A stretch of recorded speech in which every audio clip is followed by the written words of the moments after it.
Hi Lee, the Z's and team. Due to financial challenges, I've moved back into the corporate world after unsuccessfully working to start a healing business and a very challenging year of loss. I'm processing quite a few feelings around this, including feeling lost, like an imposter, and I couldn't follow my passion in my career.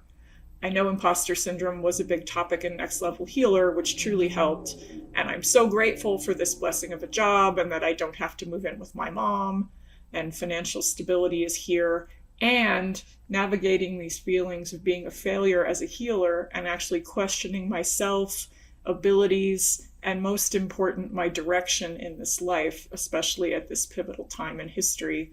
Do you have any advice for those of us who are having a challenging time in this area, especially if we, in quotes, create our own realities? A concept that doesn't seem as cut and dry to me as focusing our thoughts on vibration, as it has been presented at times. Is this me just not getting it? Thank you. Thank you for your question. Very clear, very honest, very detailed. Yeah, you create your own reality. I think the tricky thing about that is, are you looking at that from the perspective of the soul or the human mind? Because the human mind will not like the idea that you create your own reality, and it will have a lot of problems with what's going on in your life or the world at large. The soul will be able to step back and go, oh, that was a really awful experience that I just went through with that friend. And when you're through it, and when you come out the other side, the human mind will no longer be as traumatized because it will have learned some of the lessons that the soul helped create the scenario for. I mean, I think we can all relate to that. You know, tough times in your life where no part of your mind or your emotions wants to be going through it. But you get to the other side and you see the reason. You said something very key. You said, I spent a year trying to activate my healing business, and it was during a year of a lot of loss. It would be one thing to be a healer who had been working for many years and go through a year of loss. You would have the muscle memory and you would have the thing up and running that you would be able to compartmentalize enough to do the job. But when you have a lot of loss going on in your life, it can be very destabilizing. And it's not usually, I mean, there are exceptions to this rule, but it's not usually the time that people wildly flourish in a brand new venture, especially not something that's so emotionally based. Because being a healer is emotionally based. You actually have to be very strong. You have to be very strong emotionally to be a good healer. You have to be able to hold a real width of emotion. You have to be prepared for whatever comes at you. You have to be able to stand strong in it. And if you yourself were going through a lot of loss, then it makes sense that the year was tough for you. I also am grateful you have a job so that you don't, as you said, you don't have to move back in with your mum. Because for those of us who have moved back into the family home at I did it a few times in my 20s and early 30s once, actually. It's very interesting. I have friends who've done it too, and we all go, oh, wow. But to your point, one of the things I talk about in Next Level Healer, and in previous courses I've done where I'm supporting healers with their work in the world, I'm a big advocate of do things slowly. I've met people who said, I'm going to be a healer, and they empty their bank account, they resign from a good paying job, and then 6 months later it didn't work out and they're devastated because they said, but I was told I was going to be a healer. That's what my guide said. Well, yeah, you're still going to be a healer. It just didn't go the way your mind would have liked to see it go in that first year. So all of these thoughts that you just listed, am I good enough? Am I doing the wrong thing? Am I an imposter? This is an important time in history, so I should also be a healer. Am I missing the boat? All valid thoughts, none of them true, but important to go through these kinds of things. I had my own experiences, not so much with healing, but certainly with music, where I, bet the farm on an album that I did in my 20s, and it seemed like a colossal failure at the time, but actually what a gift. And so you are a healer. You want to be a healer. You're clear you want to be a healer. this might not be the time, or the way that you were bringing through the offering might not be the moment. And one thing I share in Next Level Healer, which I'm a big advocate of, you have to remember too, when I started, it wasn't the age of the internet the way it is now. It was 2004. So I was able to use the internet to reach people, and I was using Skype to do readings before anyone had heard of Zoom or, Skype for readings.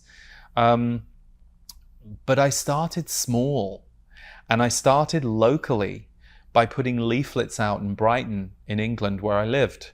And I just had word of mouth clients coming to me, and I wasn't charging. I was, $15 for a 90-minute reading. If people wanted to give me more, they could, but I asked for that as a minimum, £10 in the UK.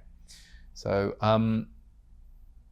if you want to be a healer, don't put too many parameters or expectations around it before you have learnt your craft, devoted yourself to your craft, apprenticed your craft. I think these days, unfortunately, there's so many healers out there on the internet, and it can all look very shiny and polished, including someone like me who's been doing this 21 years and who has built a production team. But it wasn't this in 2004. But you know what? It was. Sure, there's a few more bells and whistles, and there's a team of people now, and there's lighting and a studio, but it's the same thing. It's this, the essence of the job has not changed for me. Whether I'm showing up to 20 people in a room running a workshop or 1,000 people in an auditorium, it's the same job, it's the same essence. So get to the essence of what you're doing, not the success. Often we try and merge success with healing work. That's none of our business. Move success off to the right. It's great you have a job that's paying your bills so that you can take the pressure off. And as and when you can find times to practice your healing, find the guinea pigs. That's a British phrase, I should explain. Find those who are going to be the people that you can, who will help you become who you are as a healer. Develop your confidence in the art of what you do before you try and scale it to perhaps where it is going to be in a few years or a decade. Very important to be here now. Even if you have a dream for the future, be here now and be in the essence of what you're doing. So I hope something I've said helps. Good luck with all you're doing. And none of those thoughts are true, but some part of you thinks they are. So you need to investigate them, and you need to let them breathe. And those thoughts, gradually over time, they fade out the more that we replace them with actual experiences that are successful. And a successful experience is you working with a client as a healer and them leaving your office or the telephone call or however you work with them, and they say, "Oh God, thank you so much. I feel so much better." That's the job, and that's what you hope. You won't be able to do that for everybody. Not everybody will be ready for that. You won't be right for everybody, and they'll reject you, and that's okay. But the ultimate goal of the job as a healer is to make people either somewhat better or hugely transformed, depending on what they're ready for, what they're available for, and the kind of ways that you work. Thank you. Connection, heart energy, and wisdom.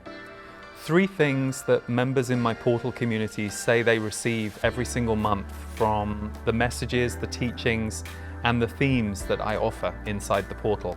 And the centerpiece of every month is my live broadcast with my guides, the Z's. You should be noticing that as you become more soul-based, you suddenly see the ridiculousness of some of the ways you have been trained to think.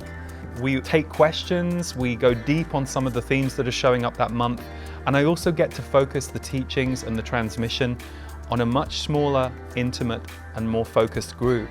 As well as my work, we have so many different audios, videos, and support tools for you on mind, body, spirit, and heart, so that you can be inspired, uplifted, and supported as we navigate these times.